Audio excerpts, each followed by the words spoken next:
բոյկոտի արդյունքում քաղաքացիները միացել են մեզ, փաստեցինք, որ այս տարվա բյուջեն 3 միլիարդ միայն տրանսպորտից թերհավաքագրումը եղե այս այն պարագայում, երբ Տիգրան Ավինյանն ու այն կցորդ Հանրապետություն կուսակցությունը ասում էր, որ երևանցիները գոհ են մեր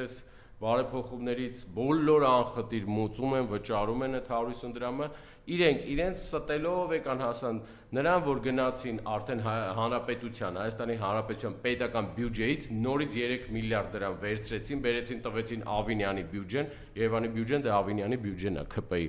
որ կարողանա այս թերհավաքագրումները կարողանան փակել։ Հիմա ինչ եղավ։ Եղավ այն, որ սիրելի երևանցիներ, երբ 100 դրամ էր, դուք բոլորդ անխտիր վճարում էիք,